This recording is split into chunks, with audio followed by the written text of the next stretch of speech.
TV Web A Caminho da Luz apresenta Palestras Espíritas. Boa noite. E a casa está cheia. Que coisa boa, que alegria. Eu queria, antes de tudo, agradecer a todos vocês, agradecer aos irmãos e irmãs dirigentes desta casa, a oportunidade de fazermos hoje o nosso estudo. Queria dizer para vocês, meu nome é Sérgio, eu cheguei hoje do Rio de Janeiro, que é onde eu moro, e este é um tema que muitas vezes é um pouco que deixado de lado, mas que tem a ver com a realidade que nós vivemos nesse mundo, e para mim é uma oportunidade muito especial estar com vocês. É a primeira vez, aliás, que eu estou aqui em Valinhos, conhecendo vocês e tendo a oportunidade também de rever alguns que são amigos que conheci no Rio de Janeiro e que agora residem em Campinas, residem aqui perto. Todos vocês me ouvem bem? Deixa eu chegar aqui para mais perto do computador, porque nós vamos fazer como um estudo. O nosso irmão já disse que até meia-noite a gente completa isso. Como amanhã é sábado, né, ninguém tem uma preocupação maior com o horário, está bem? Eu sei mais ou menos a ideia das questões do tempo. Eu não sei se tem um relógio olhando para mim, e eu já percebi que tem. Né? Eu olho para ele, ele olha para mim, a gente tenta interagir para ver se chegamos a um denominador comum. Não sei se nós vamos ter tempo para perguntas e respostas, mas sério, de meia-noite não passa. Então vejam só, o nosso tema de hoje é um tema escolhido pelos nossos irmãos dirigentes daqui. Então a culpa é deles, que tenham escolhido a temática de hoje para nós abordarmos, né? Então como é que é o nome do título do nosso trabalho hoje? A Lei de Destruição, as Catástrofes Naturais e a Evolução Humana. Muitas vezes a gente não aborda isso no nosso dia a dia, né? Mas nós temos ideia de que o Livro dos Espíritos introduziu para nós, espíritas, e portanto para o futuro, para a humanidade inteira, a ideia das leis de Deus, as leis naturais.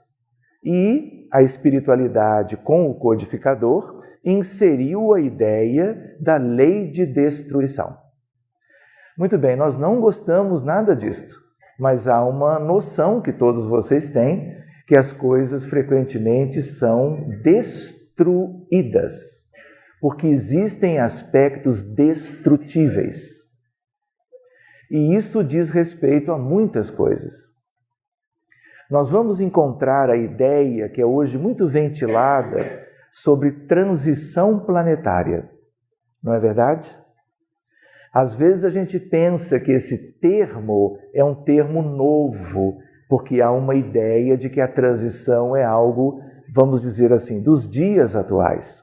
Mas nós vamos encontrar no livro A Gênese, na codificação kardeciana, portanto, Kardec sendo a primeira pessoa a falar sobre transição planetária.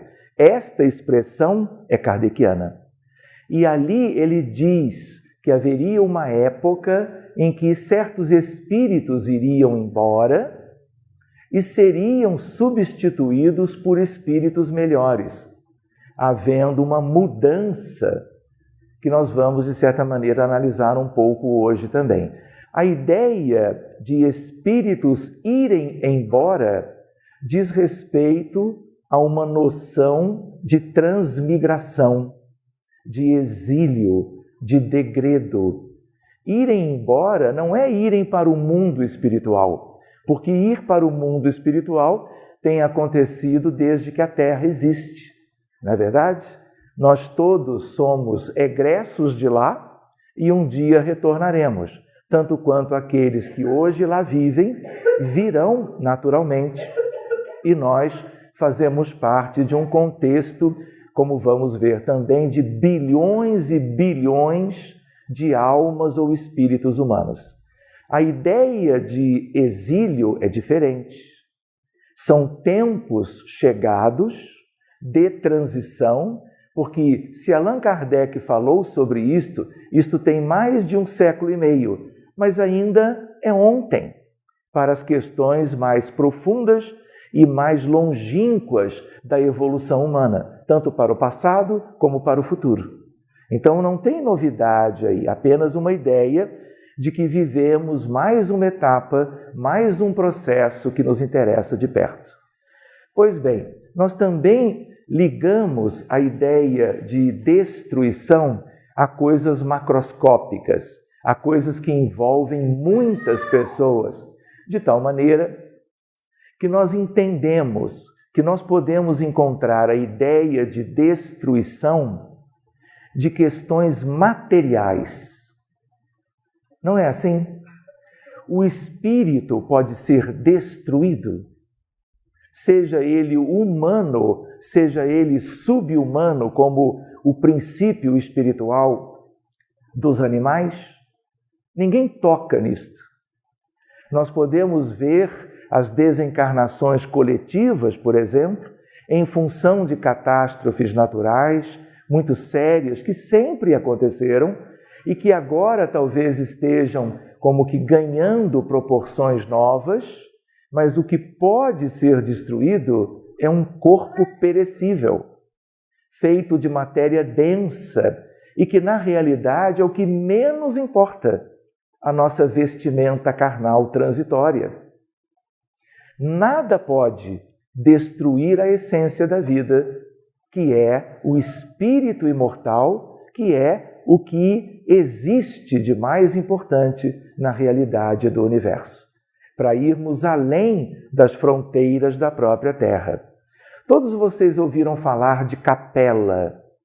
Todo mundo gosta desse nome, todo mundo associa essa questão a alguma coisa interessante, isto nos motiva a pensar diferente ou de algum modo certas questões humanas, só para a gente lembrar o quanto estas coisas são naturais para certas questões do universo, não todas. Vocês ouviram falar de Sírius. Sírius é uma estrela binária, alfa e beta de Sírius, e em torno dessa estrela, que na verdade ela é dupla, binária, existe um mundo em que os degredados de Sírius, há milhares e milhares de anos, foram para a capela.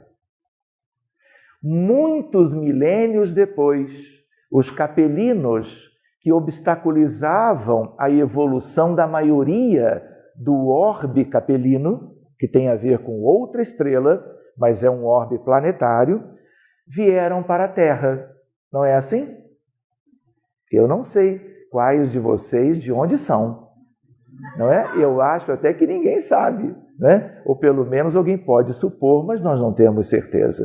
Mas não importa isto, porque nós todos estamos como que fazendo parte da humanidade terrena, nós somos todos de um mesmo jeito, temos as mesmas necessidades evolutivas, por isso estamos juntos. Pois bem, os que vieram de capela estão na Terra hoje, juntos de todos aqueles que sempre estiveram por aqui, evoluindo no próprio orbe terreno, como nos ensina Emmanuel no livro A Caminho da Luz, que é um livro imperdível. Posso brincar? A cabeceira dos espíritas tem que ser grande, porque livros de cabeceira dos espíritas são 128. E a gente não pode desencarnar sem ler todos. Muito bem, depois eu vou enviar a lista que eu conheço, e é uma lista aberta, porque sempre a gente vai acrescendo, que é para a gente tratar de correr um pouco no nosso aprendizado, para que nós busquemos um conhecimento básico, essencial. E o livro A Caminho da Luz é um deles. E nós vamos encontrar uma ideia de um planeta ou outro, que foi chamado por Chico Xavier de planeta chupão. Há quem o considere planeta X, porque ninguém sabe, é uma incógnita, né? é uma variável chamada X, ninguém sabe exatamente o que é. Há quem chame de planeta chamado Quirion, há quem chame de absinto. Alguém tem ideia do que é absinto na natureza do nosso mundo? O que é absinto? Vale palpite. Vale meia caixa de bombons a resposta. Bombons, nacionais. Pergunta para importado é só mais tarde. Me aguardem. Alguém tem ideia? O que é absinto? É uma planta. Se faz um chá. É uma espécie de uma erva. Qual é a grande característica dela? Ela é amarga. Amaríssima. Por quê? Porque é dela. E por que ela foi vinculada a um planeta para onde estão indo e irão ainda muitos mais no decorrer desta fase longa da transição, para viverem uma oportunidade, vamos dizer assim, de evolução espiritual num orbe próprio, já que não aproveitaram a oportunidade. Muitos deles que irão são egressos de sírios, passaram por Capela, viveram 40 mil anos na Terra e ainda assim não conseguiram. E sempre nós temos, pela providência divina, orbes à altura das necessidades das grandes coletividades e, portanto, das individualidades também. Verdade? Pois bem, a ideia de absinto, por quê?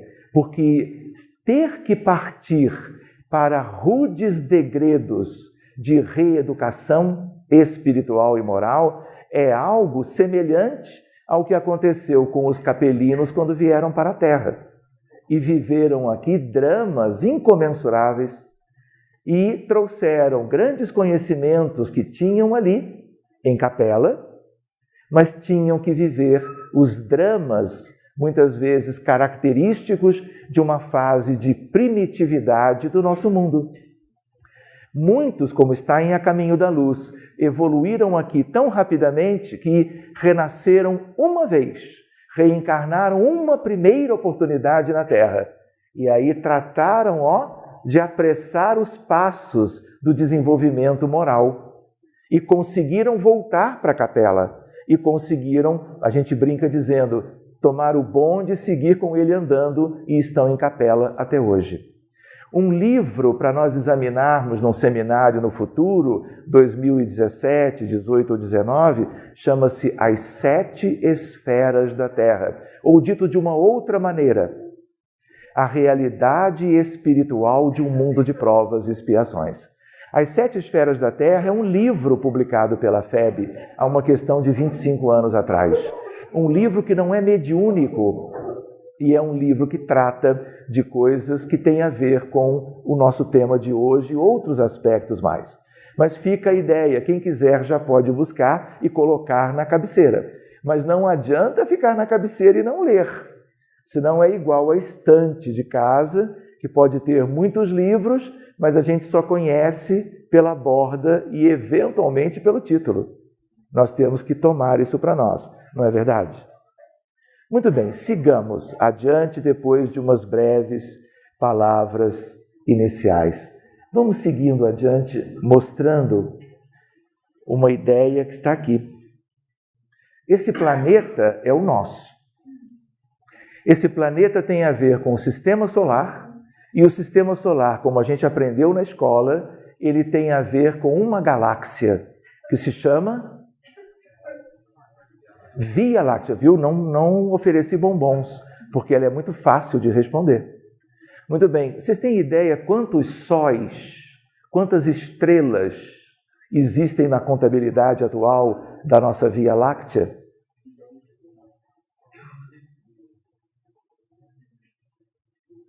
Pode falar. Meia-noite é pouco. Alguma ideia? É um monte, ela quer bombons, está vendo? Um monte, porque um monte inclui tudo. É uma resposta de sabedoria, não é verdade? Muito bem, minha irmã, são 200 bilhões de sóis. 1 bilhão já não seria muito, mas são 200 bilhões. Agora vale bombons. Qual é a galáxia vizinha? Ganhou. Ganhou, e com firmeza, autoridade. Andrômeda agora vale bombom importado. Quantas estrelas se contabiliza nos dias atuais na vizinha Andrômeda? Se assistir alguma palestrinha minha no YouTube, não vale. Porque aí já sabe a resposta, porque às vezes esse comentário já havia sido feito. 1 trilhão de sóis. Então, quando a gente lembra da Terra, a gente está falando de um planeta relacionado a um Sol, que é a estrela do nosso sistema. Pois bem, eu lembro para vocês a ideia de que a nossa humanidade, ela tem tamanho. Quantos nós somos encarnados nos tempos atuais? 7 bilhões e 350 milhões. De quê? De espíritos humanos reencarnados. Aí eu pergunto para vocês, quantos nós somos no total? 20 bilhões.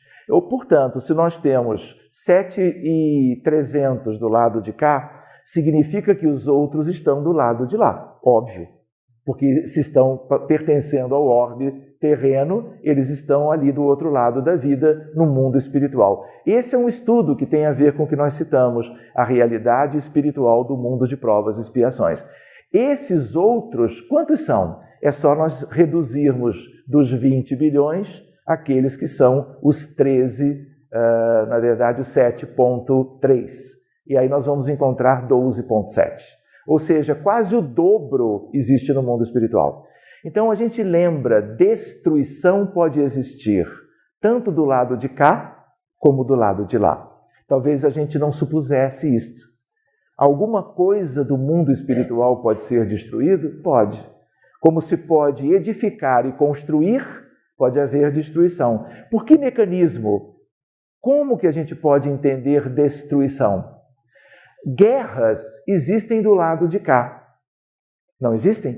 Nós temos 5.000 anos de história registrada da humanidade. Nesses 5.000 anos, nunca tivemos 100 anos de paz. Para que tenhamos uma ideia da nossa condição ainda de mundo semi-primitivo, chamado de provas e expiações. Mas a gente lembra, portanto, que como o mundo espiritual tem estrutura, ele tem que ser material. Ele não é de matéria densa, mas ele é material, porque ele é atômico, ele é molecular, ele tem estrutura. Nós não estudamos o livro Nosso Lar, nós não vimos os ministérios, nós não vimos a natureza, nós não vimos descrições que se assemelham às coisas do lado de cada existência? Pois bem, se isso é estruturado, é material. Claro que é de uma matéria quintessenciada, mas é matéria, mesmo assim.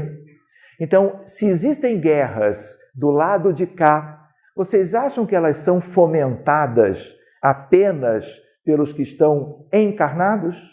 Pelos governantes, dirigentes, comandos, aquelas coisas todas que aconteceram nos vários períodos da humanidade?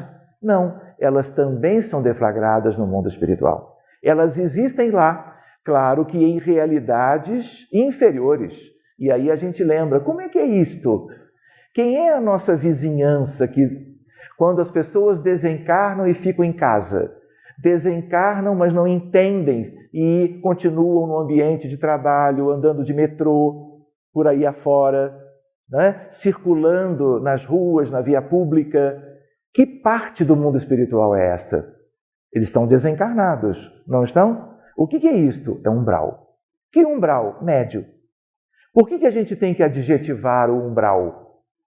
Porque quando aquele que era e é André Luiz desencarnou, vocês conhecem a história, ele não passou alguns anos numa região diferente, que ele não imaginava que existisse, onde ele era tido e chamado como se ele fosse um suicida, onde ele viveu muitas dificuldades? O que é aquilo? A gente também chama de umbral, mas a gente não pode chamar o umbral vizinho com o mesmo nome do umbral lá de baixo. Então, o de baixo é inferior. Então, ele foi para o umbral inferior, como a gente que assistiu o filme pôde ver. E outra coisa, quando nós fazíamos a leitura, vocês não tiveram ideia completa de nosso lar? Ou aquilo que foi, se possível, revelar? Todo mundo não sonhava, ao fazer a leitura, de que pudesse merecer, ao desencarnar, de viver lá? Quem é que leu o livro e não sonhou de viver em nosso lar? Todo mundo. Não é assim? E o que é aquilo lá? É umbral. Então eu não posso deixar de adjetivar, eu não posso comparar. Aquilo é umbral superior. Para que a gente tenha ideia, para baixo do umbral inferior existem trevas. É só nos lembrarmos de Lísias, em um dos livros da série de André Luiz. Lísias, o instrutor, dizia: trevas são os lugares mais inferiores que nós conhecemos.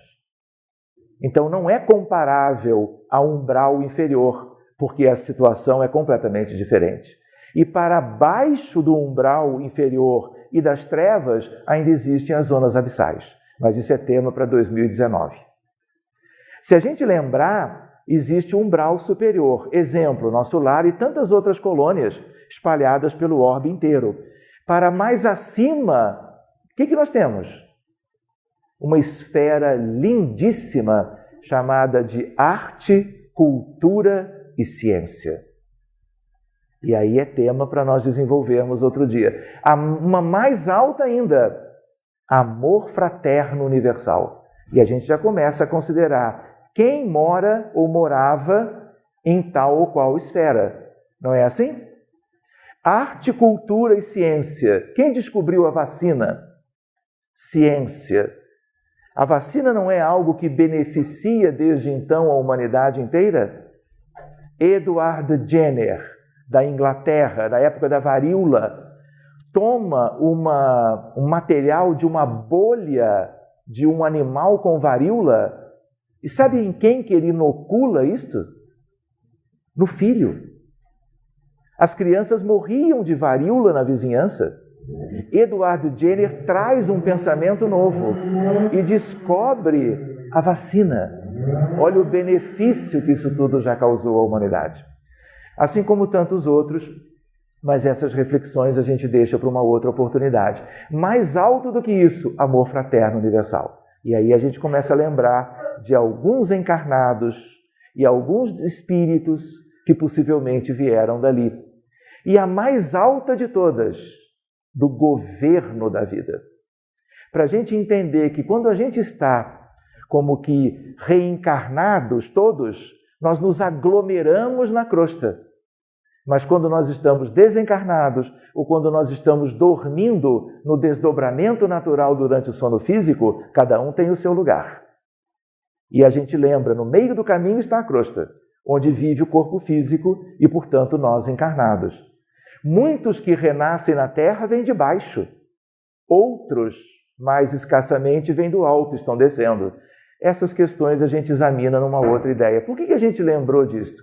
Porque certas regiões do mundo espiritual podem ser semi-destruídas ou destruídas também, por providências para que certos impérios das zonas inferiores não persistam, causando obstáculo à evolução da maioria.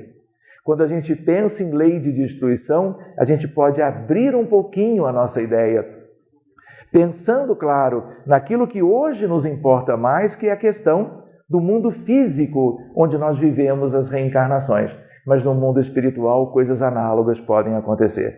E coisas que são deflagradas aqui repercutem lá. E coisas deflagradas lá repercutem do lado de cá. Porque, na verdade, isso tudo é um mundo só, com duas grandes regiões ou questões de vivência, mas que, na verdade, a humanidade é uma só, o rebanho é um só, e a interação sempre existiu, existe agora e vai existir sempre.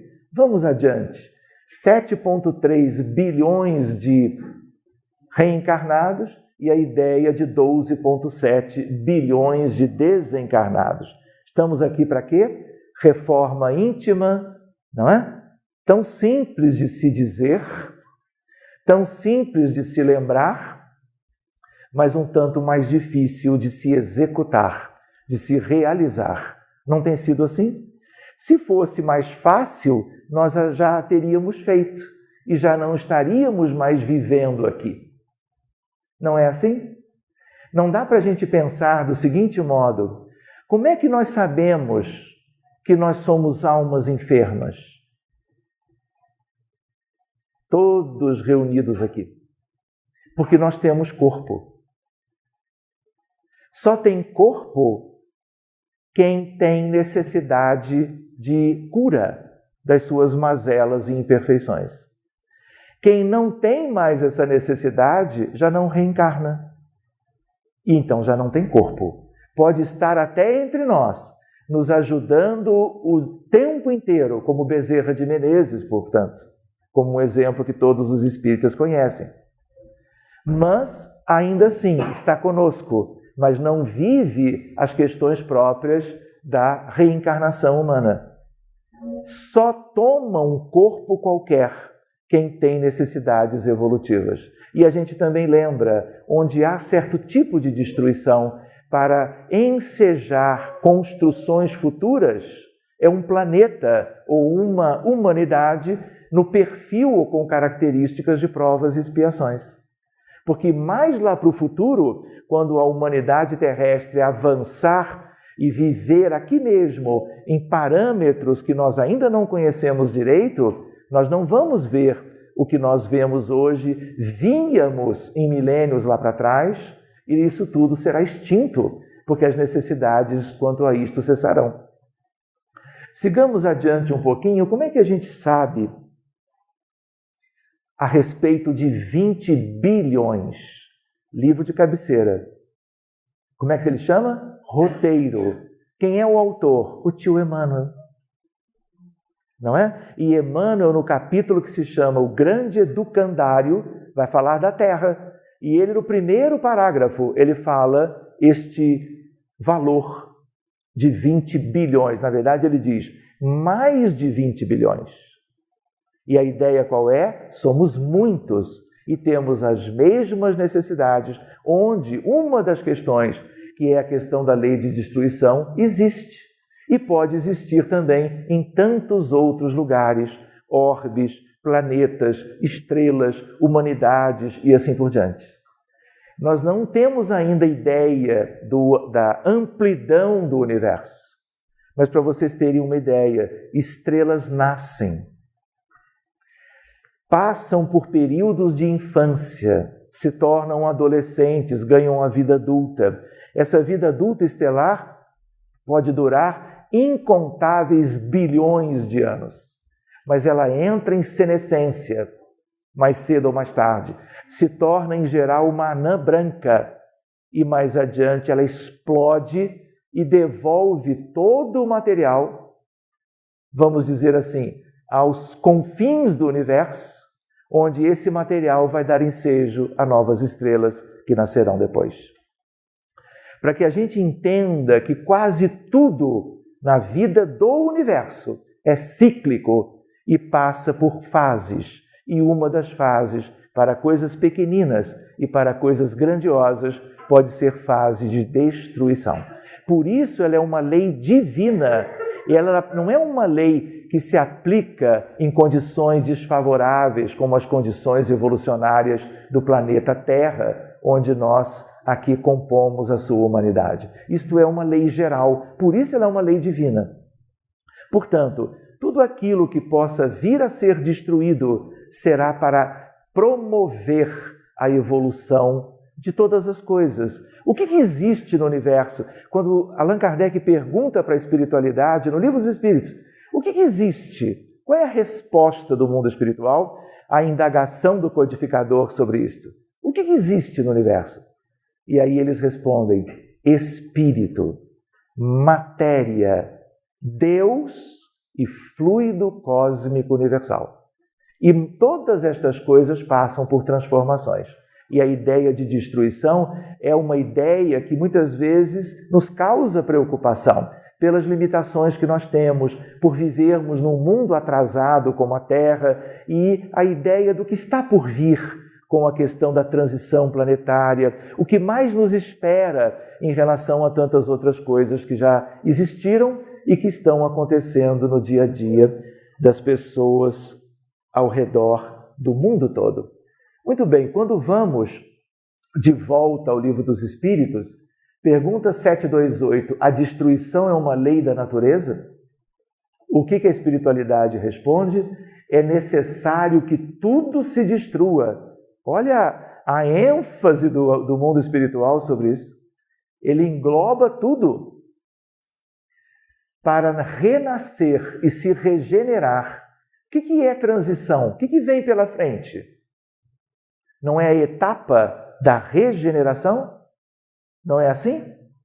Nós não estamos como que deixando, vamos levar tempo para deixar de vez a etapa de provas e expiações. Nós já não começamos a regeneração do planeta? Começamos. Por que a gente pode dizer assim?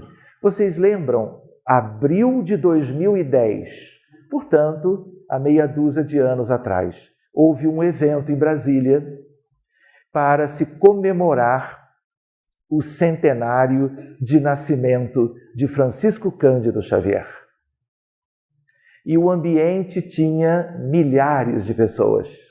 E a espiritualidade, enquanto tantos brasileiros e estrangeiros se reuniam encarnados no lugar que foi o centro de convenções de Brasília, se reunia para alguns dias de vários palestrantes, expositores e assim por diante, falarem sobre temas importantes da doutrina espírita, o mundo espiritual todo se reuniu. A convite do anjo Ismael, que é o espírito como que condutor dos interesses espirituais do povo brasileiro e da nossa pátria. De onde vem a informação? Brasil, coração do mundo, pátria do Evangelho, de Humberto de Campos. Livro para cabeceira. Não podemos deixar de fazer a leitura. E naquela altura, sob a tutela do Cristo e de Maria, Mãe Santíssima, Ismael convida todos os espíritos que, como ele, são os governantes espirituais dos povos, das culturas e de todas as nações da Terra.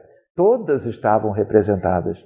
E eles conversaram sobre todos os temas relevantes relacionados à evolução do orbe terreno, com a competência e pela meritocracia, por aquilo que eles, como espíritos superiores, adquiriram como condições para gerenciar as nações.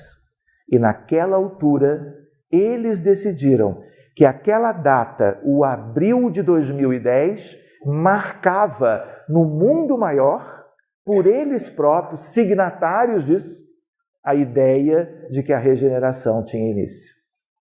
Então vocês podem dizer isso para os seus filhos, para os seus netos, para os seus amigos, para os seus colegas, mesmo que a gente ainda veja toda uma questão de primitividade sendo vivida em algumas partes do orbe.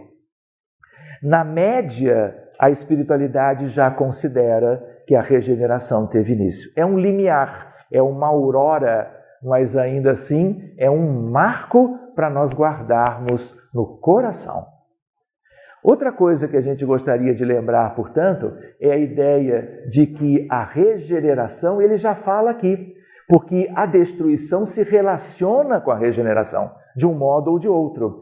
Porque isso, a que chamais destruição, não é mais que transformação, cujo objetivo é a renovação e o melhoramento dos seres vivos. Por isso, é o quê? Uma lei da natureza, uma lei divina. Tudo fazendo parte de ciclos evolutivos em que nós temos, a partir de destruições, renascimentos. Pergunta 732. A necessidade de destruição é a mesma em todos os mundos? Olha a lucidez de Kardec, já querendo saber se algo análogo aconteceria também a mundos distantes, ligados o contexto este a outros espíritos, coletividades maiores ou menores, rebanhos de outros pastores e vivendo, portanto, em mundos lá fora. É proporcional ao estado mais ou menos material dos mundos. e desaparece num estado físico e moral mais apurado. Por isso a gente comentava, daqui a milhares e milhares de anos, aqueles que viverem aqui, que estiverem chegando, que já estão aqui há muito tempo e que tiveram o direito de continuar na Terra, os herdeiros de todo este processo, estarão, na verdade, vivendo novos parâmetros de vida, onde certo tipo de destruição física não acontecerá mais. Por quê? Por mérito, por evolução, por aquilo que conquistaram aqueles que aqui permanecerão, mostrando, a partir da resposta dos espíritos, que as coisas mudam de acordo com as necessidades e com as realidades. Nos mundos mais avançados que o vosso, as condições da existência são muito diferentes. Quer ver uma coisa que a gente pode planejar para o futuro? Desde hoje. Vai chegar uma época que a gente não vai ter corpo físico. Ou ele vai ser um corpo físico muito diferente disso aqui. Aqui nós temos algo de uma massa que pesa, que é atraído para baixo pelo campo gravitacional da Terra e que tem essas características há milhares de anos. Mas daqui a outro tanto, estas coisas serão diferentes, porque nós chegaremos a uma etapa que nós poderemos viver na matéria, mas no mundo espiritual. Ou nossos corpos, antes disso, serão de matéria muito sutil, muito mais delicada e menos destrutíveis esses corpos, se nós compararmos com a realidade desde sempre e a realidade que ainda é a nossa atual. Por que vai ser assim? Porque tudo progride. Não é verdade? Evolução é movimento, é algo que acompanha em etapas distintas todo o processo das criaturas filhas de Deus de superarem as dificuldades do passado e terem propriamente a condição de terem alcançado vidas felizes, realidades completamente diferentes do que aquilo que nós vivemos hoje. E nós todos vamos conquistar isto. Uns talvez possam ir de uma forma mais célere, como outros já foram e já estão lá adiante, muitas vezes em mundos distantes do nosso, onde a lei de destruição já não se aplica como aqui. Se aplica, mas em outros parâmetros, porque o grau de aperfeiçoamento físico e moral já é diferente. Quando nós nos lembrávamos matéria, espírito, fluido cósmico universal, esses três componentes evoluem sempre. É só nós estudarmos um pouquinho das coisas da física clássica, da mecânica quântica, da teoria da relatividade e outras coisas que as crianças hoje podem estudar, mais cedo ou mais tarde. Tudo isso vai nos mostrando que a nossa realidade é transformável. E há quem diga que isto aqui é um holograma, que isto aqui é uma grande ilusão, porque a verdadeira vida não é esta. A verdadeira vida tem a ver com as questões que nós viveremos no futuro. Tudo isto aqui é uma escolaridade muito que primária ainda para nós, necessária, faz parte do nosso currículo, mas tem coisas maravilhosas nos esperando a partir de alguns contextos que são contextos de destruição e que tem a ver com a natureza. Nós não estamos por aqui, isso aqui é livro dos Espíritos também, a ideia de mundos de provas e expiações, e já no limiar de vermos a nossa humanidade como que a caminho da sua regeneração. Mas ainda temos o quê? Milhares e milhares de anos de evolução pela frente. É ou não é assim? A ideia de que muito ainda nos espera e que cada etapa dessa é uma etapa de muitos e muitos anos. Então não pensemos que essa regeneração é coisa para 1 milênio ou 2. Pode ser coisa para 100 ou 200 milênios. Portanto, comecemos. Conhecendo, não é, os primórdios, as coisas simples ligadas a tudo isto, para que nós tenhamos motivações para acelerarmos a nossa marcha de progresso moral e espiritual. Eu lembro uma coisa, vale até bombom, eu estou pensando, acho que nacional.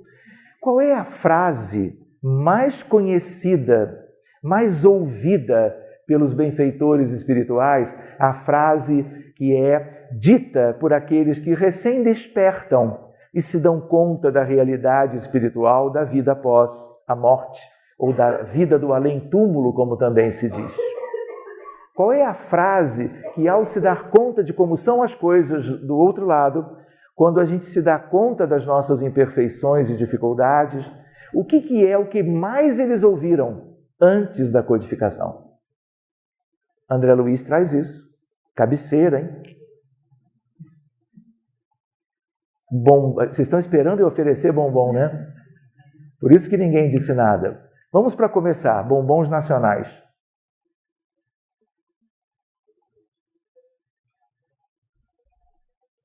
Ah, se eu soubesse.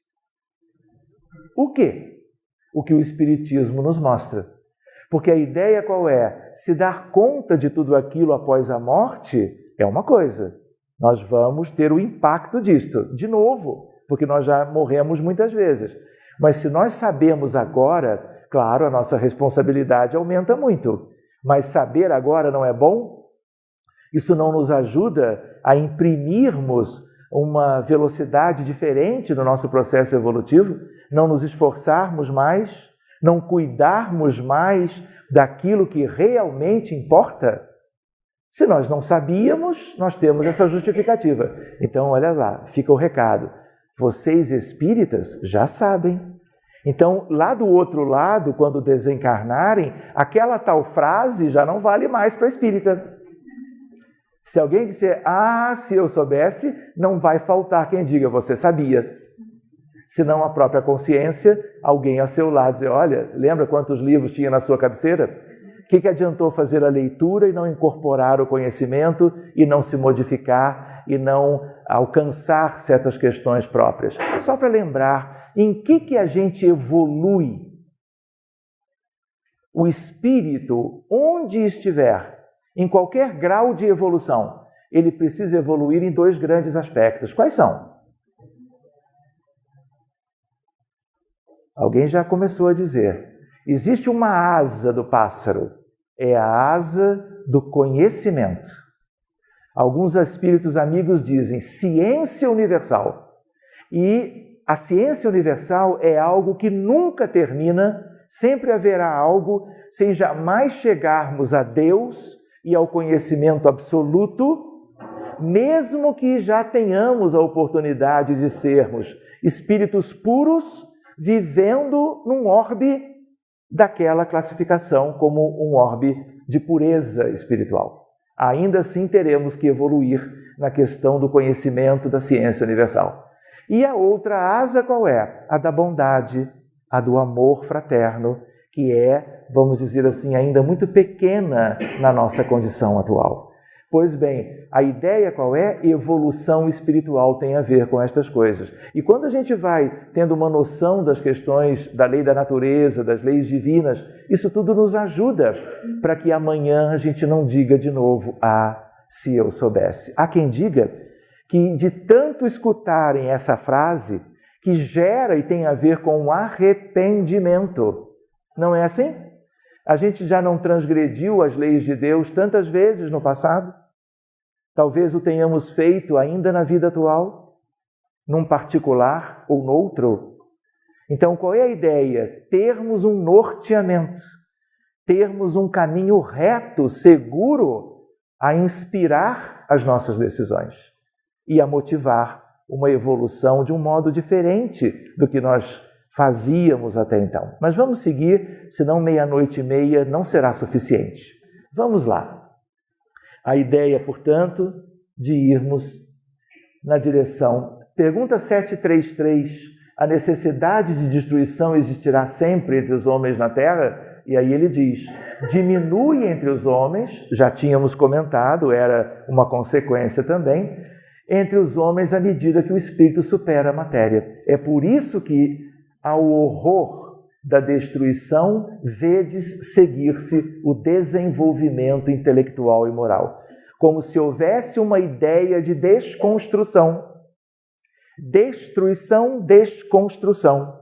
Nós podemos erguer uma casa nova em cima de uma casa destruída ou aos pedaços? Nós temos que preparar as coisas.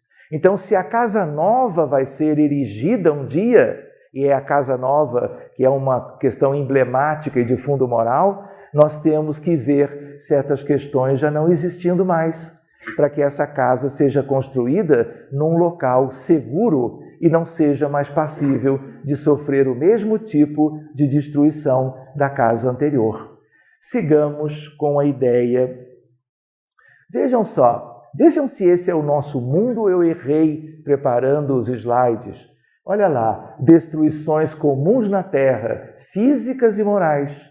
Síria. Não existe lugar hoje de maior sofrimento. Um processo de uma revolução sangrenta, envolvendo vários grupos distintos, levando, na contabilidade atual, a 400 mil mortos. Estamos deixando as guerras passadas, porque se vamos para a Segunda Guerra Mundial, a primeira e outras que não são muito noticiadas, nós vamos ver milhões e milhões de vidas ceifadas, interrompendo processos reencarnatórios aos milhões. Turquia, Afeganistão, Iraque, Somália, noroeste do Paquistão, Israel, palestinos, Israel, Líbano, Líbia, Iêmen, Costa do Marfim e vários outros países do mundo vivendo as agruras. E as guerras são destruidoras, destruidoras de corpos, destruidoras de cidades, destruidoras às vezes em larga escala, daquilo que ou era da natureza erigida pelos espíritos superiores, sob a tutela do Cristo, ou erigida pelos homens e por aqueles grupos todos que viveram nesses lugares. E nós vemos aquelas cenas que são cenas muito tristes, cataclismos, terremotos, Tibete recente, no Japão, Christchurch, que é uma cidade da Nova Zelândia, Haiti, onde morreram milhares e milhares em uma semana, e vocês todos tiveram notícia disso. A ideia de destruição e terremoto na China, no Irã, no Paquistão, a enchente da região serrana no Paquistão, na China, em tantos outros lugares, os furacões recentes, ciclones, tornados, o Sandy, o Katrina, o do México, milhares e milhares de vítimas.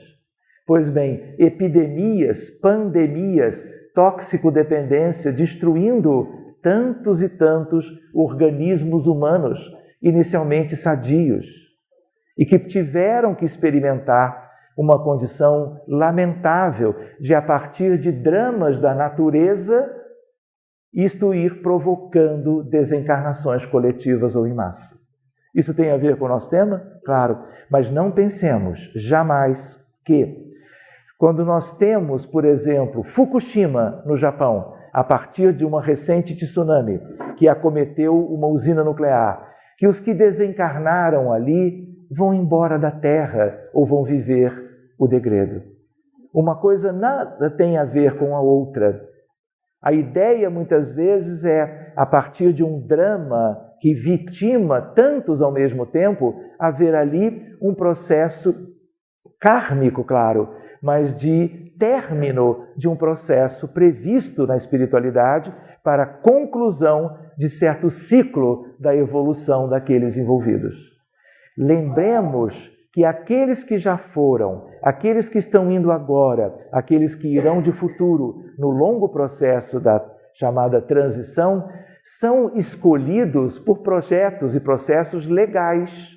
E, na verdade, eles irão aqueles que realmente só se beneficiarão se partirem para os tais degredos reeducativos. Não é? Desencarnação em massa, a partir de destruições da natureza, não necessariamente significa que são espíritos de alguma natureza inferior ou espíritos com maiores necessidades, dependendo do nível de comparação que façamos. E sim, espíritos que estão encerrando um ciclo, uma etapa evolutiva e poderão ser galgados a situações muito lindas no mundo espiritual. Tudo depende de processos que são particulares, intransferíveis e que têm a ver com cada um dos filhos de Deus que fazem parte do rebanho da humanidade terrestre, cujo pastor é Jesus de Nazaré.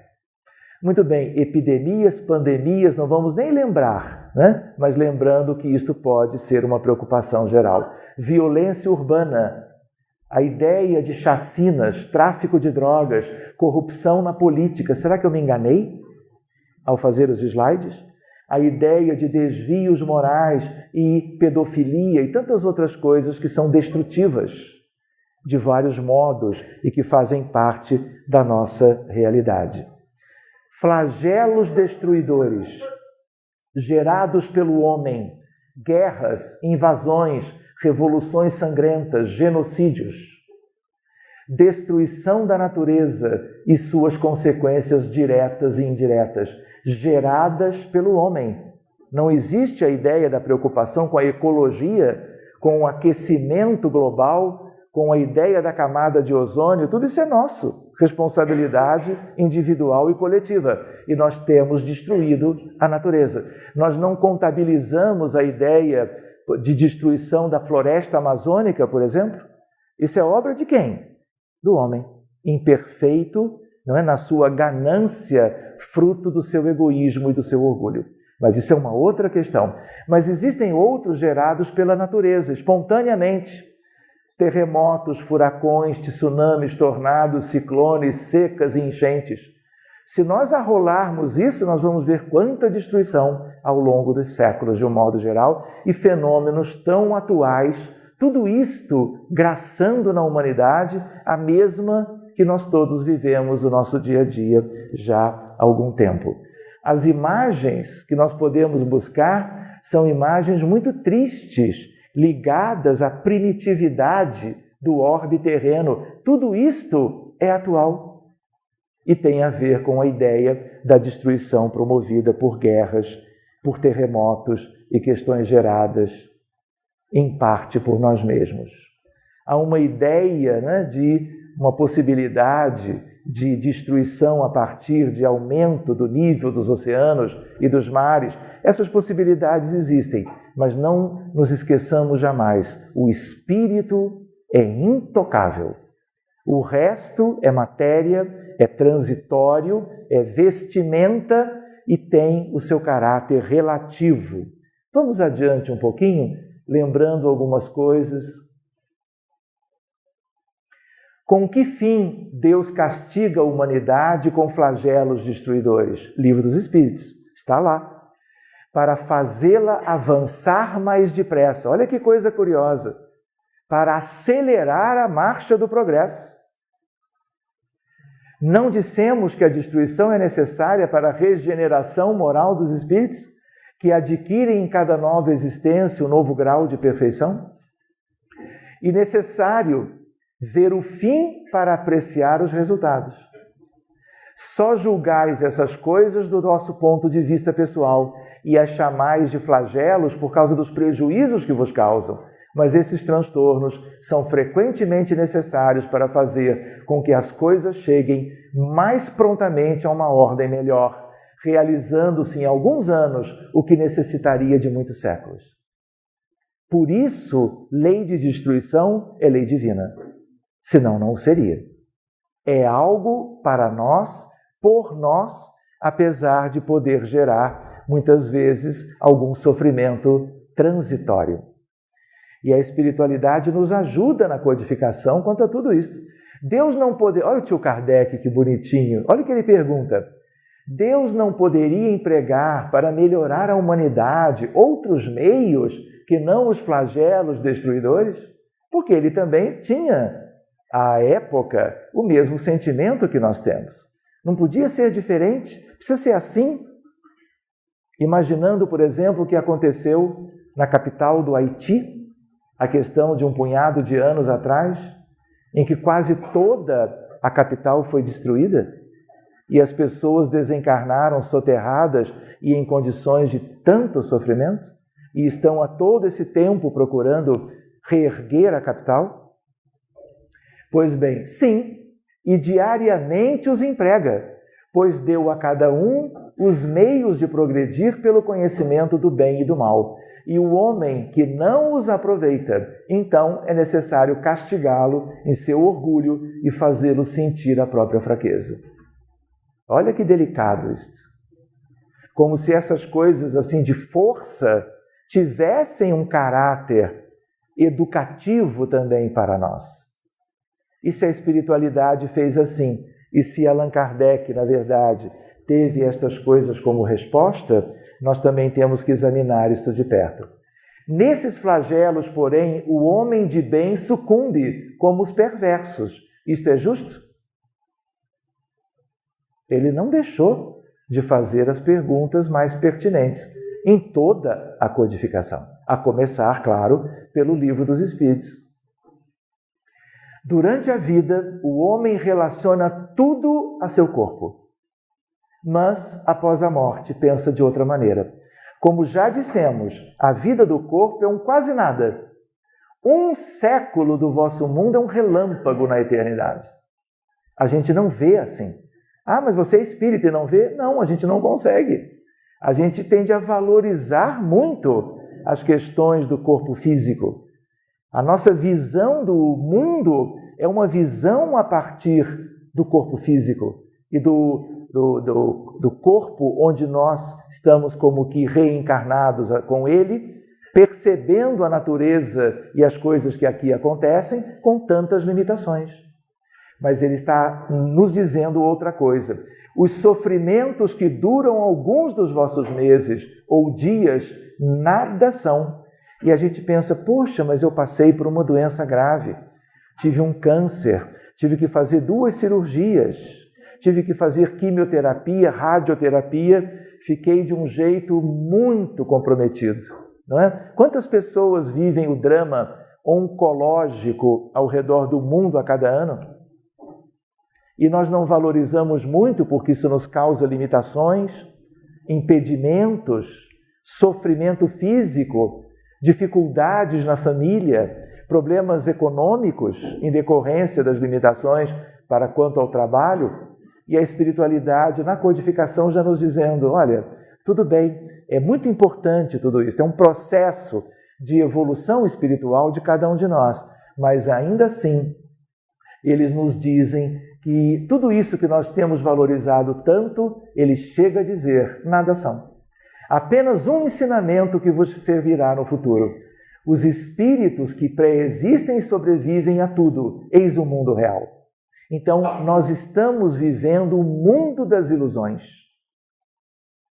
Não podemos refletir assim? Ele é importantíssimo, mas nós nos iludimos, como que seduzidos pelas questões e pelos apelos do lado de cá da vida. E muitas vezes nós vivemos cada reencarnação repetindo experiências do pretérito, acreditando que tudo que todo mundo faz é válido e a sociedade evolui dessa forma, cada um de nós vai experimentando isto ou aquilo, seja na construção da família, na escolha da profissão, no trabalho, nas questões que nos interessam no dia a dia. E a gente às vezes esquece de pensar e refletir o que eu escolhi, o que eu ando fazendo da minha própria existência. É isto que vai me levar a um processo de evolução no rumo da felicidade de uma maneira mais ágil. Há um espírito lindo chamado Letícia, que através da mediunidade de Hernani Trindade Santana, já desencarnado em livro Febiano da cabeceira, ela diz, primeiro amor. Quando a gente ouve a palavra, a expressão primeiro amor, a gente lembra de quê? A primeira namorada, o primeiro namorado. O primeiro envolvimento afetivo de qualidade, vamos dizer assim. Né? Porque há de tudo. E a gente lembra que não é isso que Letícia queria dizer. Ela fala de uma herança divina, de autopreservação moral, de autocuidado, de autoamor. O que nos interessa? Apenas a higiene do corpo? Os cuidados de alimentação que tenham a ver com a natureza orgânica da nossa matéria física, e o restante. Nós temos, de fato, examinado o que nós temos feito das décadas das nossas existências quanto ao que interessa. O que interessa? Qual é a única coisa que importa? A evolução espiritual, para que através dela sejamos felizes no futuro. E, aliás, não vivamos mais certas questões tão comuns e destrutivas, mas que são de lei, mas em função das limitações que apresentamos no decorrer de tantos milênios. Vamos continuar refletindo. Os espíritos são eles os filhos de Deus e o objeto de sua solicitude. Os corpos não são mais que disfarces sobre os quais aparecem no mundo. Olha que curioso! A espiritualidade chamando isso aqui e isso aí de disfarce, ou seja, de uma coisa bem transitória e que não é e não deve ser a maior preocupação nossa. Muito bem, nas grandes calamidades que dizimam os homens, eles são como um exército que durante a guerra vê os uniformes estragados, rotos ou perdidos. O general tem mais cuidado com os soldados do que com as vestes. E isso aqui é vestimenta. E a gente muitas vezes se preocupa tão somente com isto e com eventuais, claro, que separações dos nossos entes queridos, dos nossos amores e assim por diante. Mas as vítimas desses flagelos, apesar disso, não são vítimas? Se considerássemos a vida no que ela é, e quanto é insignificante a vida física agora em relação ao infinito, menos importância lhe daríamos. O que é isso? É a nossa visão acanhada. Por que a nossa visão é um tanto míope quanto ao que mais importa? Porque somos míopes. Por quê? Porque nos falta evolução espiritual. E uma vez ingressados na matéria, essa coisa linda que é o cérebro humano, ele é como uma gaiola para o pássaro. Todos vocês são pássaros, capazes de voejar nos ares da criação e do universo. Mas nós estamos cativos agora por uma necessidade evolutiva. E um dia vamos nos libertar. Mas às vezes a morte só significa que a gaiola se abriu e o passarinho que não é capaz de voar fica paradinho num puleiro do lado de fora da gaiola. E a ideia qual é? É completamente diferente. Porque a vida divina, as belezas e grandezas do universo estão à nossa disposição. Nós é que temos que buscar isto. E para alcançar essas coisas extraordinárias, nós precisamos nos libertar e abrirmos a porta da gaiola já com asas robustas.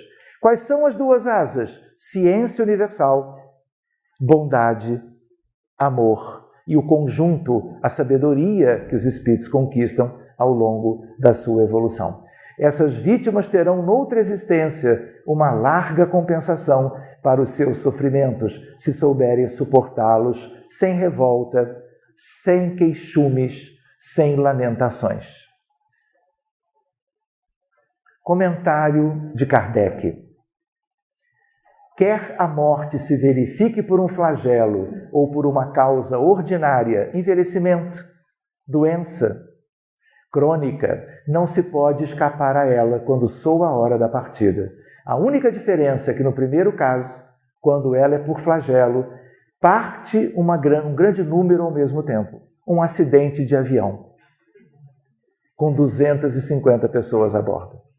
Outro dia a gente conversa sobre o que significa isso no mundo espiritual. Se pudéssemos elevar-nos pelo pensamento de maneira a abranger toda a humanidade numa visão única, esses flagelos tão terríveis não nos pareceriam mais do que tempestades passageiras no destino do mundo. O que dá para nós um conforto. As palavras dos benfeitores e as palavras de Kardec nos ajudam a compreendermos melhor essas questões que poderiam ser grandes preocupações. Esses destruidores têm utilidade do ponto de vista físico, malgrado os males que ocasionam? Sim, eles modificam o estado de uma região, mas o bem que deles resulta só é geralmente sentido gerações depois. sugerindo que, mesmo assim, após a destruição, os benefícios serão aparentes. Os flagelos não seriam igualmente provas morais para o homem, pondo-o às voltas com as necessidades mais duras? E a espiritualidade responde: são provas. O mundo não é de provas e expiações, então é nosso. Que proporcionam ao homem a ocasião de exercitar a inteligência, de mostrar a sua paciência e a sua resignação ante a vontade de Deus, e ao mesmo tempo que lhe permitem desenvolver os sentimentos de abnegação, de desinteresse próprio, de amor ao próximo, se ele não for dominado pelo egoísmo. Quantas coisas já aconteceram? Quantos terremotos e pessoas inúmeras sob escombros são como que passíveis de socorro amoroso da comunidade, seja a comunidade do próprio lugar, seja a comunidade vizinha. Quantos países enviam aeronaves com médicos, socorristas, pessoas experientes para buscar salvar vidas? Quantas campanhas vocês conhecem, os brasileiros fizeram para nossos irmãos de pátria visitados pela dor das enchentes, dos alagamentos, das perdas propriamente dos seus ambientes domésticos, dos seus lares e assim por diante? Quantas roupas, quanto alimento, quantas coisas lindas são doadas e movimentadas por aqueles que convivem e querem ajudar? De tal maneira que a destruição é, por um lado, algo de sofrimento, mas que enseja uma série de movimentos da alma, seja da alma indivíduo, seja da alma coletiva, para que isso tudo seja patenteado aos olhos de Deus e da consciência de cada um. É dado ao homem conjurar os flagelos que o afligem. Aí ele diz, a ideia de conjurar é evitar. E aí a espiritualidade diz que sim, dentro de certos limites, porque há coisas que não são passíveis de serem evitadas. Quem é que poderia pensar em evitar uma tsunami como aquela que visitou a Ásia há mais de 8 anos atrás e que levou a ondas gigantescas em diversos países e 200.000 pessoas desencarnaram ao longo de uma única semana? Aquilo era evitável? Até certo ponto, sim, mas em grande parte não, tanto é que não o foi e o resultado foi aquele. Logo depois vieram outras questões, para a gente lembrar que há algo que se pode evitar quando, em ciência, se trabalha para dominar as forças da natureza, para que certos contextos de sofrimento coletivo já não aconteçam mais. Então, tudo enseja progresso de um modo ou de outro. Sigamos um pouquinho mais adiante. Eu queria comentar, talvez vocês não conheçam, Stephen Hawking, todo mundo ouviu falar. É aquele físico notável, um dos maiores gênios dos tempos recentes no campo de uma ciência mãe, que é a física moderna. E Stephen Hawking tem vários livros, o primeiro mais conhecido, chamado Uma Breve História do Tempo. Pode pôr na cabeceira, se quiser. Não é espírita, mas porque é um conhecimento que interessa a gente. Depois ele escreve um outro e agora escreve, já tem outros na frente, O Universo numa Casca de Nós. E é uma coisa muito abstrata, própria de quem é um pensador. O corpo constrangido, mas a alma livre, né? Alcançando certos céus da vida espiritual, procurando entender a vida e nos ajudar. E ele lembra, num livro que é este, dizendo: uma borboleta batendo asas em Tóquio pode fazer chover no Central Park de Nova York. Mostrando, isso tem a ver com teoria do caos, isso tem a ver com causa e efeito, ação e reação. E a gente usou esse comentário dele para lembrar que as coisas não são casuais. Nada é destruído casualmente. Tudo tem uma causa, seja ela uma causa física ou moral. Vamos entrar um pouquinho de volta em Emmanuel. Vejam aqui comigo. Vocês conhecem esse tio? É o tio Emmanuel. Falamos dele tantas vezes. Tudo indica estar reencarnado no estado de São Paulo, na altura, vamos dizer, do ano 2000. Não é assim? Não temos uma ideia? desse modo, e ele tem livros extraordinários. Todos os livros dele têm que estar de um lado ou de outro, uma cabeceira ou outra, para ler hoje ou para ler semana que vem. E um deles se chama Há 2000 anos. E eu vou lembrar uma passagem para que isso também nos ajude no entendimento que é a única referência a respeito disto e que tem a ver com o tema. Num determinado capítulo que se chama Alvoradas do Reino do Senhor, um dos últimos.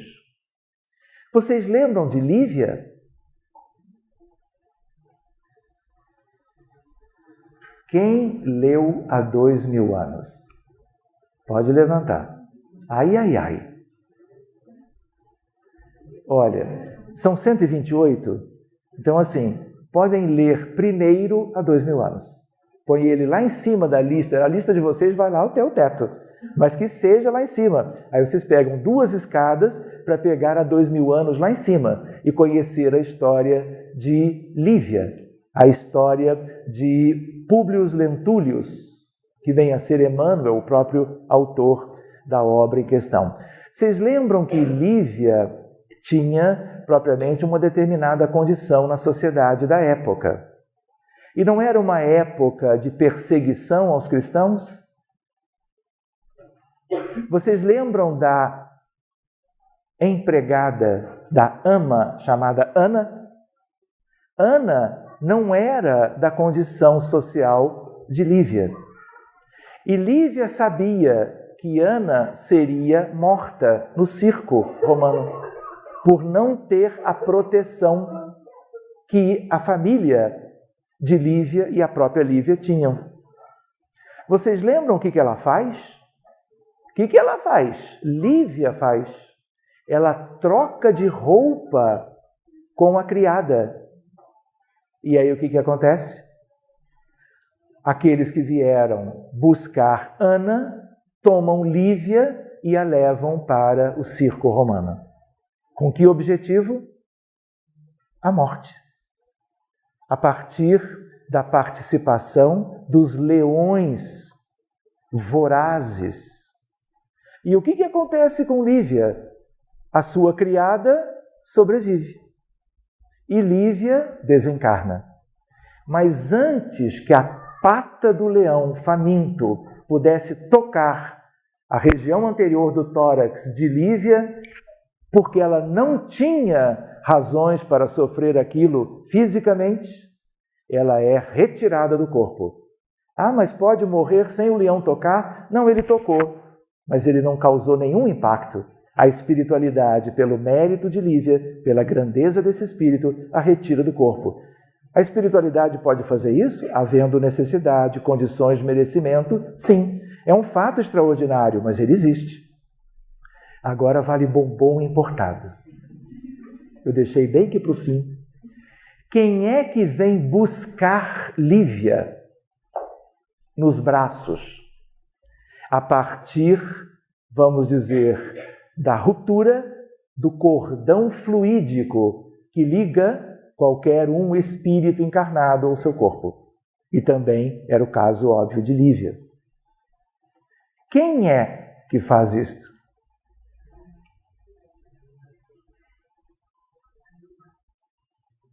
Pode dar palpite.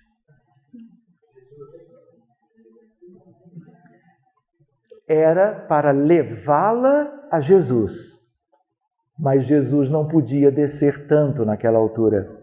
Vários intermediários foram conduzindo vários dos desencarnados naquelas condições. Mas quem leva Lívia ao Cristo lá em cima? Lembra das esferas? Arte, cultura e ciência, amor fraterno universal, a mais alta de todas, governo da vida.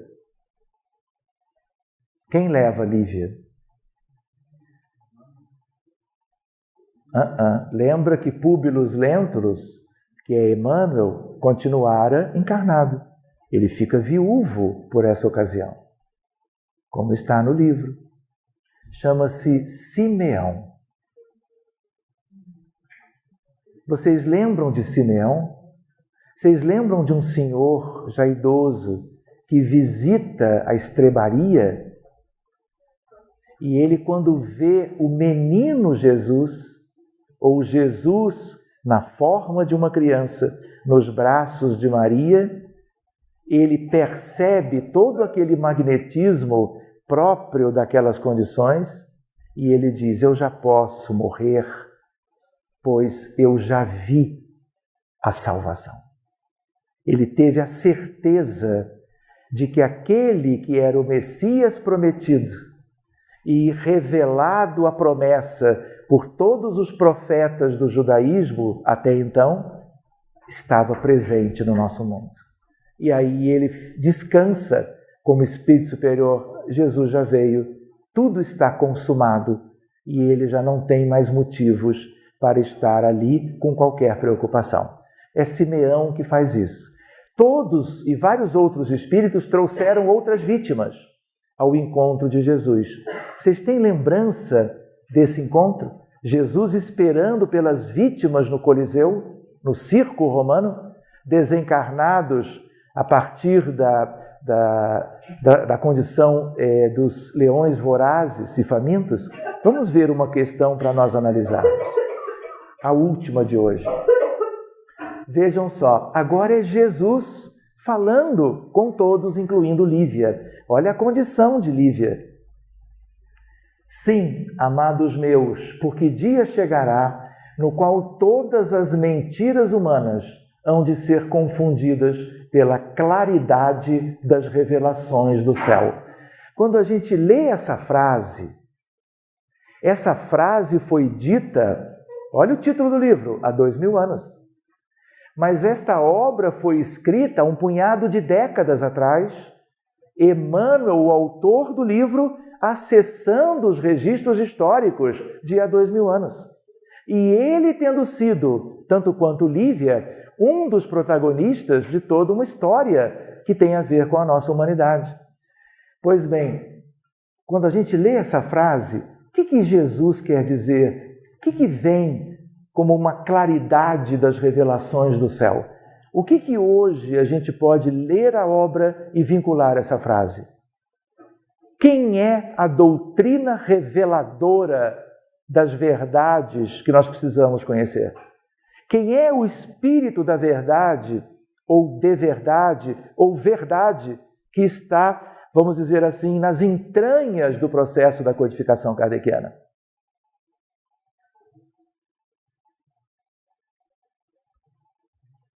Jesus. Mas quem é o Espírito de verdade? Ele associa a quê? A doutrina espírita, ao Consolador prometido. Não é isso? Quem é a doutrina revelatória? O Espiritismo. Revelando o quê? Tudo aquilo no seu conjunto que nós tínhamos em humanidade que conhecer. Pois bem, um sopro poderoso de verdade e vida varrerá toda a terra. Já não está varrendo? Tudo bem que eu acho que ainda é uma vassourinha diante das necessidades todas que nós temos. Mas a ideia qual é? A ideia de que estas coisas estão acontecendo. Que pagará, é essa frase que eu gostaria de lembrar, então, a evolução dos seus institutos, os mais pesados tributos de sofrimento e de sangue. Exausto de receber os fluidos venenosos da ignomínia, também chamado desonra, maldade e da iniquidade de seus habitantes. Olha o que Emmanuel diz.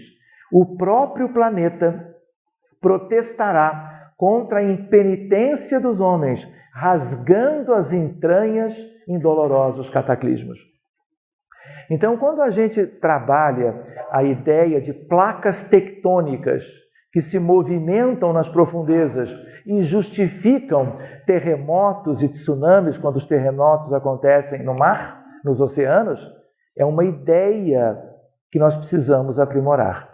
Então existem coisas que estão por trás de coisas aparentemente casuais? Sim, porque nem isto é casual, é causal e tem uma origem. E qual é a origem? A nossa psicosfera. Vocês entendem quando eu falo psicosfera? A nossa psicosfera terrena é bacana? Aquilo que nós projetamos pelo nosso livre pensar tem sido algo substancial no mundo espiritual? As coisas são claras? Se um médium se afasta do corpo e em processo anímico vai longe propriamente do corpo e da terra, e a muitos quilômetros vê a terra de longe, e ele tem uma mente aparelhada, ele vê a terra bonitinha, azul, como os astronautas veem, como os telescópios veem, o Hubble vê? Não. Porque vem o quê? A psicosfera densa do planeta. E quanto mais antiga é a civilização na geografia do planeta, mais escuro aquele contexto é. E a Europa é um dos aspectos mais, vamos dizer assim, de psicosfera escura que nós temos. Por que a árvore do Evangelho, assunto para 2019, por que a árvore do Evangelho foi mudada de lugar e transplantada para as terras úberes da América, como nós podemos ler no livro de Humberto de Campos, chamado Brasil, Coração do Mundo, Pátria do Evangelho? Por quê? Porque aqui a psicosfera era rarefeita. Ainda é, fora algumas exceções. Então a ideia qual é? É esse conjunto promovido por cada um de nós ao longo da história da humanidade, que foi criando uma psicosfera, vamos dizer assim, que é capaz de gerar consequências geofísicas no planeta. E aí as coisas acontecem. E a gente podia pensar que tudo isso tem a ver com certos mecanismos das forças da natureza, como se não houvesse algo por trás.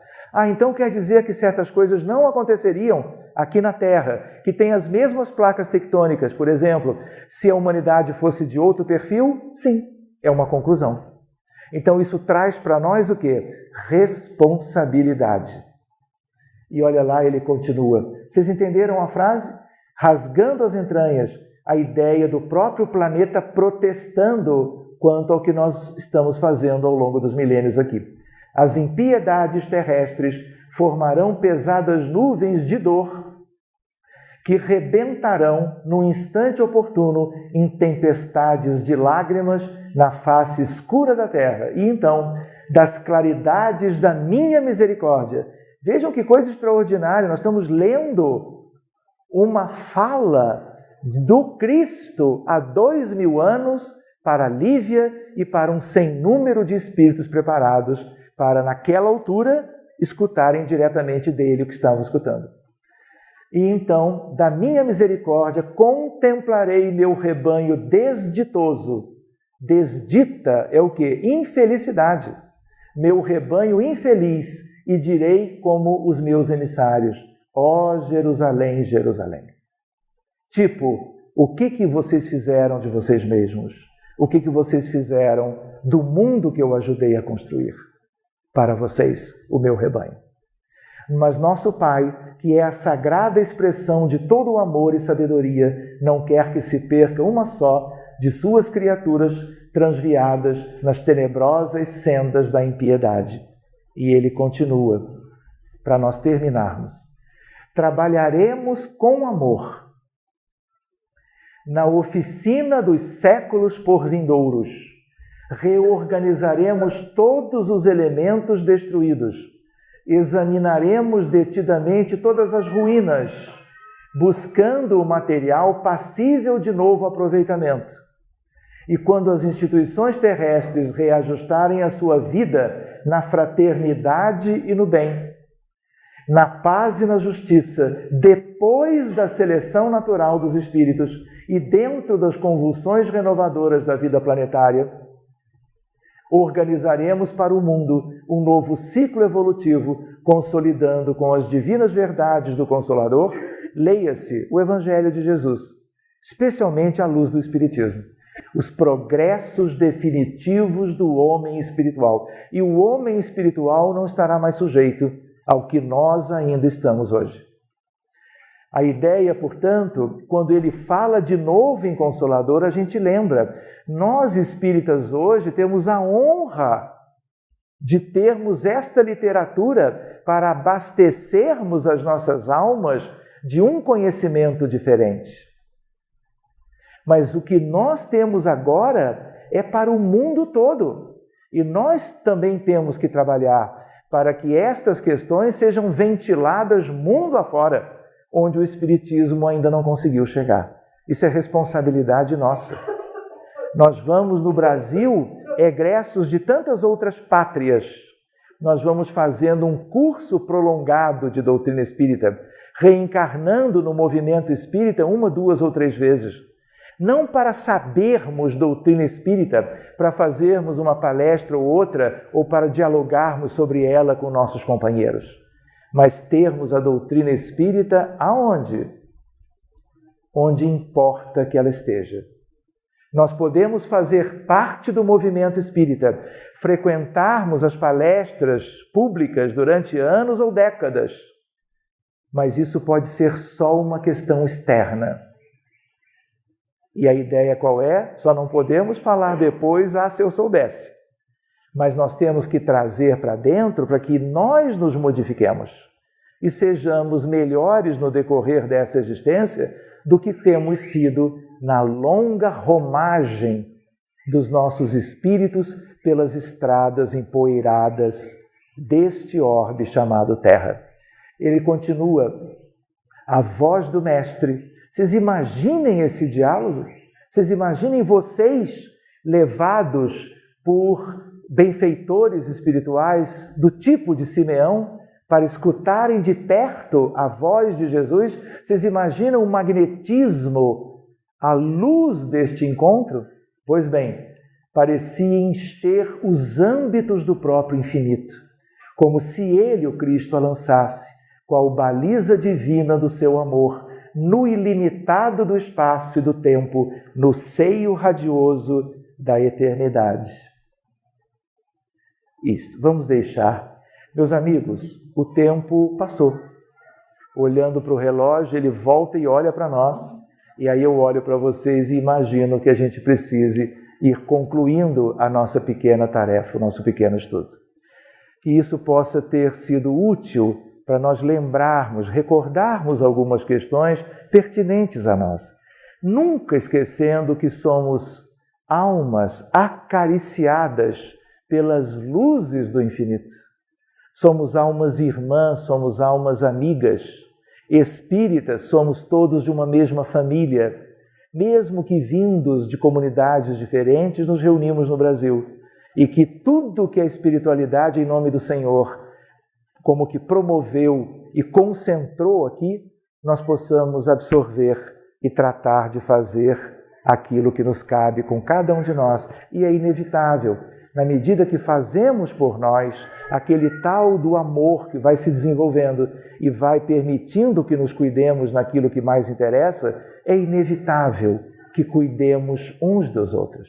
Olhem que coisa linda o coral, né, que nos precedeu, né, abrilhantando a nossa noite, trazendo vibrações singulares para o nosso ambiente, esforço de uma equipe, esforço de muitas pessoas, esforço daqueles que compuseram as músicas e as melodias. Tudo isto é por nós. E do mesmo modo que nós nos lembramos de uma coisa simples, mas tão linda, quantas outras nós temos o mérito de podermos nos recordar todos os dias. E talvez temos deixado algumas coisas preciosas passando ao largo sem tomá-las para nós como verdadeiro patrimônio, verdadeiro tesouro para cada um de nós. Muito obrigado pela atenção de vocês, pelo carinho, pelos sorrisos, pelos olhares de ternura e que nós possamos nos rever, quem sabe, um ano desses. Muito obrigado a todos vocês.